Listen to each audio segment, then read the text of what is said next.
Hello students, class 12 series में आपका स्वागत है।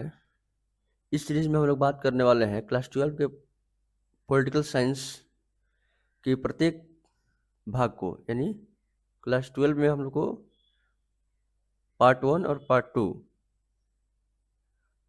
समकालीन विश्व की राजनीति और स्वतंत्र भारत की राजनीति, दो भाग में हमको क्लास 12 में पॉलिटिकल साइंस पढ़ना है। तो इस सीरीज में हम लोग इस दोनों भाग को कवर करेंगे। चैप्टर वाइज ऑब्जेक्टिव क्वेश्चंस के माध्यम से हम इस चैप्टर को कवर करेंगे। और आज हम राष्ट्र निर्माण की चुनौतियां, जो भाग 2 का चैप्टर 1 है, इसके सबसे महत्वपूर्ण वस्तुनिष्ठ प्रश्न ऑब्जेक्टिव क्वेश्चंस को लेकर आए हैं, जो आपके बोर्ड एग्जाम के लिए बहुत ही इंपॉर्टेंट होने वाले हैं। इस वीडियो में हम लोग 50 ऑब्जेक्टिव क्वेश्चन को देखेंगे, जो आपके बोर्ड एग्जाम के लिए बहुत ही महत्वपूर्ण होने वाले हैं। तो आप लोग इस क्वेश्चंस को देखिएगा। अगर आपने इस क्वेश्चन को नहीं लिखा है तो इस क्वेश्चंस को अपने कॉपी में नोट डाउन कीजिएगा, ताकि आने वाले एग्जाम में यह आपके लिए बहुत ही लाभदायक हो और एग्जाम के समय आपको रिवाइज करने में आसानी हो। तो चलिए बिना देर किए अपने वीडियो को स्टार्ट करते हैं और आपके लिए क्वेश्चंस को लेकर आते हैं। आज का पहला क्वेश्चन है, भारत किस वर्ष स्वतंत्र हुआ था? भारत कब स्वतंत्र हुआ? तो 1947 को। कब? 15 अगस्त 1947 को भारत आज़ाद हुआ था। दूसरा क्वेश्चन है, संविधान के अध्यक्ष कौन थे? संविधान सभा के अध्यक्ष कौन थे? तो संविधान सभा के अध्यक्ष कौन थे? डॉक्टर राजेंद्र प्रसाद थे। अगला है, भाग्यवधु से चिर प्रतीक्षित भेंट ट्रिस्टी विथ डेस्टिनी भाषण किसने दी थी? तो स्वतंत्रता के समय यह भाषण दिया गया था। जब सारी दुनिया सो रही थी, तो रात को 12 बजे जब देश आज़ाद हुआ, उस समय जवाहरलाल नेहरू द्वारा जो रात भाषण दिया गया, उसे ट्रिस्टी विथ डेस्टिनी कहा गया। अगला है, आज़ादी के समय भारत के सामने राष्ट्र निर्माण की कितनी मुख्य चुनौतियां थी? तो आज़ादी के समय राष्ट्र निर्माण में भारत के समक्ष 3 महत्वपूर्ण चुनौतियां थी। कितनी थी? 3 चुनौतियां थी। 3 चुनौतियां कौन कौन थी? तो एक था जम्मू कश्मीर था। दूसरा था हैदराबाद और तीसरा था जूनागढ़। कौन था? जूनागढ़। ये 3 चुनौतियां मौजूद थी आज़ादी के समय। अगला क्वेश्चन है, भारत का विभाजन किस योजना के तहत हुआ? यानी किस योजना के तहत भारत दो राष्ट्र बन गया, पाकिस्तान और हिंदुस्तान? तो यह माउंटबेटन योजना के तहत भारत दो राष्ट्र बन गया। अगला है, द्विराष्ट्र सिद्धांत का प्रतिपादन किसने किया? द्विराष्ट्र सिद्धांत प्रतिपादन किसने किया? तो मोहम्मद अली जिन्ना ने किया। अगला है, सीमांत गांधी यानी फ्रंटियर गांधी के नाम से किसे जाना जाता है? तो सीमांत गांधी के नाम से याद रखिएगा, खान अब्दुल गफ्फार खान को जानता है। किसको? खान अब्दुल गफ्फार खान। सीमांत गांधी क्यों? क्योंकि जो भारत का नक्शा देखते हैं, तो जो पाकिस्तान अफगानिस्तान वाला क्षेत्र है, उधर जो काम करने वाले व्यक्ति थे, उधर राष्ट्र को एकीकृत करने वाले व्यक्ति थे, उसे क्या सीमा क्षेत्र में, उसे सीमांत गांधी इनको कहा जाता है, खान अब्दुल गफ्फार खान। ब्रिटिश भारत में कितने देशी रियासतें थी? ब्रिटिश भारत में देशी रियासतों की संख्या 565 थी। कितनी थी? 565। अगला है, रियासतों के एकीकरण में किस भारतीय नेता की महत्वपूर्ण भूमिका रही? रियासतों के एकीकरण में किस भारतीय नेता ने महत्वपूर्ण भूमिका निभाई? तो सरदार वल्लभ भाई पटेल, जिसे लौह पुरुष भी कहते हैं। क्या कहते हैं? Iron man. क्या कहते हैं? Iron man of India, Bharat का लौह पुरुष भी कहा जाता है। इन्होंने सभी देशी रियासतों को समझाया, बुझाया, प्रलोभन दिया, और इसके माध्यम से क्या हुआ, सभी जो 565 देशी रियासत थी, इन्होंने 562 को बना लिया था। 3 जो है नहीं मान रही थी, तो उन्हें पुलिस कार्रवाई, जनमत संग्रह के माध्यम से मिलाया गया, विलय पत्र के माध्यम से मिलाया गया। विलय पत्र के माध्यम से जम्मू कश्मीर को मिलाया गया, पुलिस कार्रवाई के माध्यम से हैदराबाद को मिलाया गया, और जनमत संग्रह के माध्यम से जूनागढ़ को मिलाया गया। अगला है, भारत के किस राज्य को लौह पुरुष कहा जाता है? किस राज्य को नहीं होगा, किस व्यक्ति को, किस नेता को, किस राजनेता को कहा जाता है? किस राजनेता को लौह पुरुष कहा जाता है? तो सरदार वल्लभ, देखिए क्वेश्चन आ गया, सरदार वल्लभ भाई पटेल। विलय पत्र को किस नाम से जाना जाता था? विलय पत्र को किस नाम से जाना जाता था? क्या कहा था? Agreement of accession, instrument of accession, letter of declaration, या कोई नहीं? तो इसको इंस्ट्रूमेंट ऑफ एक्सेशन कहा जाता था। क्या कहा था? इंस्ट्रूमेंट ऑफ एक्सेशन कहा जाता था। अगला है, हैदराबाद के शासक को किस नाम से पुकारा जाता था? हैदराबाद के शासक को निजाम कहा जाता था। क्या कहा जाता था? निजाम कहा जाता था। अगला है, हैदराबाद का भारत में विलय किस वर्ष हुआ? हैदराबाद का भारत में विलय 1948 में हुआ। कब हुआ? 1948 में हुआ। अगला है, भारत हैदराबाद को भारत में मिलाने के लिए कौन सा सैन्य अभियान चलाया गया? जो सैन्य अभियान चलाया गया उसका नाम क्या था? पुलिस कार्रवाई का नाम क्या था? तो उसका नाम था ऑपरेशन पोलो। कौन था? ऑपरेशन पोलो था। सेना को पुलिस के भेष में भेजा गया ताकि हैदराबाद को भारत में मिलाया जा सके, तो उसको गुप्त नाम दिया गया था ऑपरेशन पोलो। अगला है, भारत के किस भाग में सबसे पहले सार्वभौमिक वयस्क मताधिकार के आधार पर चुनाव हुए थे? तो मणिपुर में। कहा?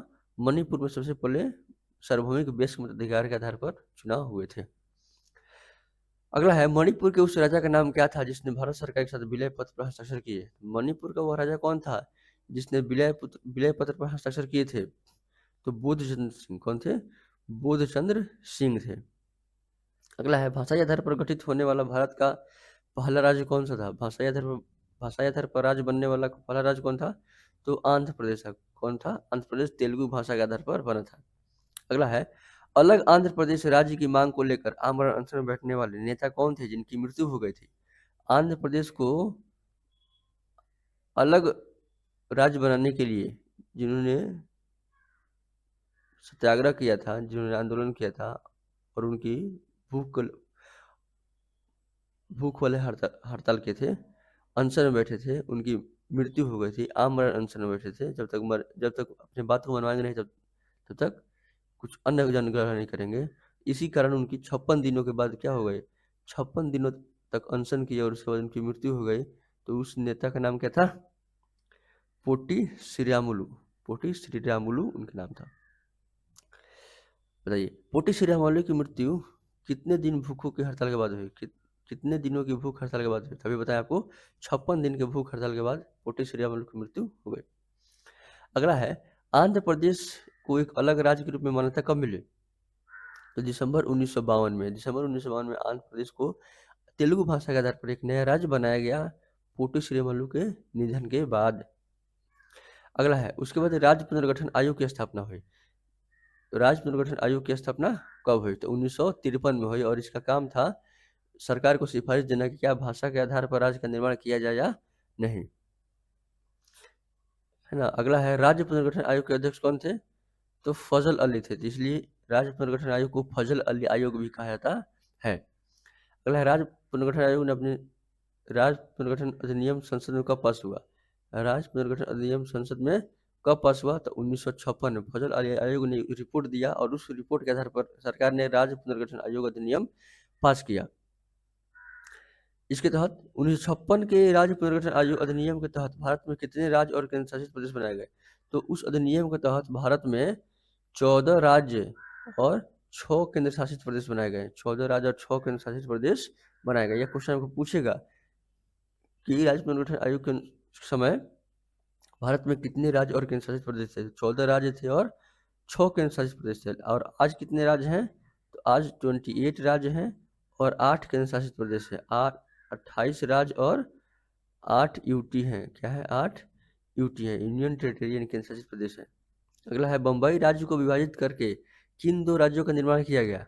तो बम्बई राज्य को विभाजित करके महाराष्ट्र और गुजरात बनाया गया। कब बनाया गया? महाराष्ट्र और गुजरात बनाया गया। कब महाराष्ट्र और गुजरात राज्यों का गठन किस वर्ष हुआ था? तो 1960 में हुआ था। कब हुआ था? 1960 में हुआ था। अगला क्वेश्चन है, पंजाब को विभाजित कर पंजाब और हरियाणा राज्य कब बनाए गए?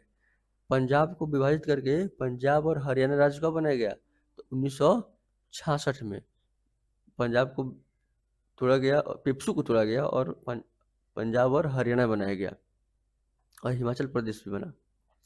अगला है, नागालैंड को राज्य का दर्जा कब मिला? नागालैंड को एक राज्य का पहले सब केंद्र शासित प्रदेश हुआ करते थे।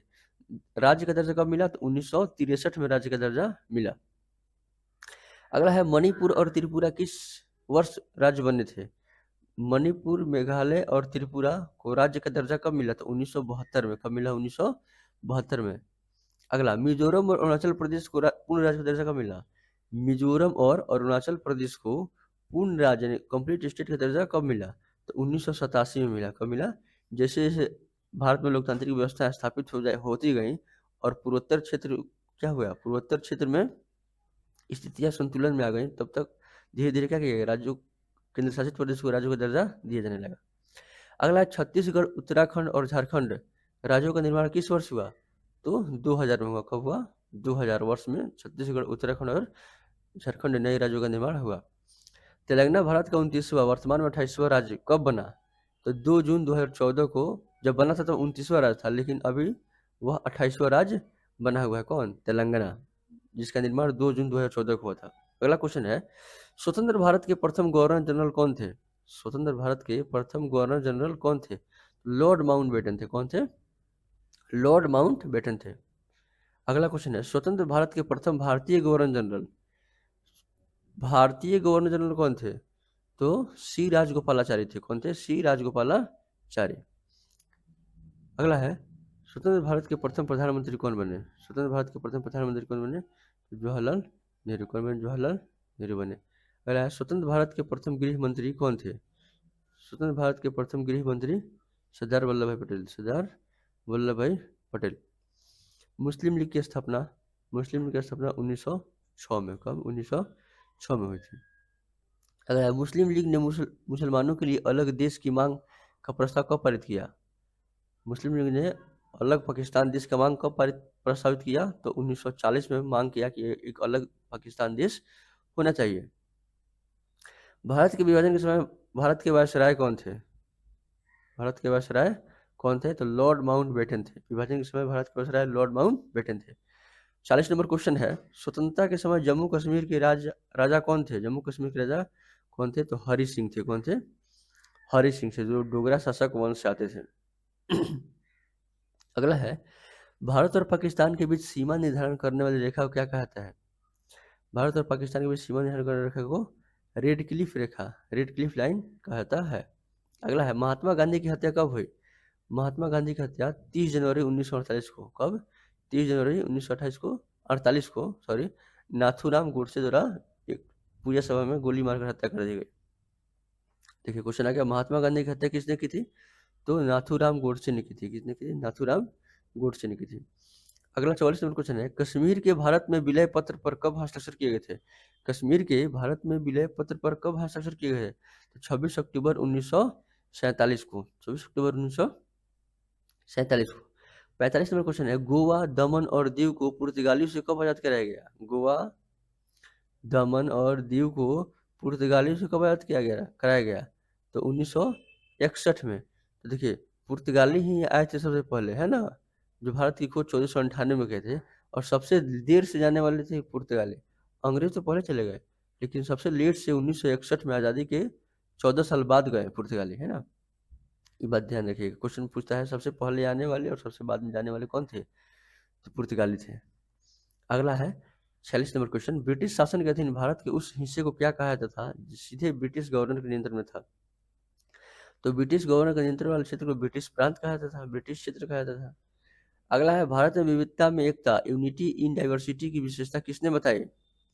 जवाहरलाल नेहरू ने बताई। किसने बताई? जवाहरलाल नेहरू। विविधता में एकता मतलब इतने सारे भाषा बोलने वाले, इतने सारे धर्म को मानने वाले लोग, इतने सारे बोलियों को, इतने सारे नस्ल के लोग यहाँ पाए जाते हैं, लेकिन फिर भी सभी लोग एक देश भारत के नागरिक हैं और सभी मिलजुल कर रहते हैं। इसी को कहा गया विविधता में एकता, यानी विविध प्रकार के लोग हैं लेकिन फिर भी सभी में क्या है? एकता है। इसे विविधता में एकता कहा गया। अगला है, द्विराष्ट्र सिद्धांत का विरोध किस कांग्रेसी नेता ने पुरजोर तरीके से किया? तो खान अब्दुल गफ्फार खान और महात्मा गांधी दोनों ने द्विराष्ट्र सिद्धांत का विरोध किया, लेकिन मोहम्मद अली जिन्ना तो इसकी मांग ही की थी कि 2 राष्ट्र बनेगा, भारत और पाकिस्तान। तो किसने विरोध किया? तो खान अब्दुल गफ्फार खान और महात्मा गांधी दोनों ने विरोध किया। अगला है, सिक्किम का भारत में विलय किस वर्ष हुआ और वह भारत का 22वां राज्य बना? 1975 में विलय हुआ। कब हुआ? 1975 में विलय मतलब पहले सिक्किम को और भूटान को बोला गया था कि आप कुछ दिन तक रहकर भारत में देखिए कि आप लोग कैसा महसूस करते हैं। भारत में आपको अच्छा लगेगा तो आप भारत में मिल जाइएगा, नहीं लगेगा तो आप स्वतंत्र हो जाइएगा। तो सिक्किम भी था उसमें और भूटान भी था, है ना। तो सिक्किम को रहकर अच्छा लगा, भारत की शासन व्यवस्था को देखकर अच्छा लगा।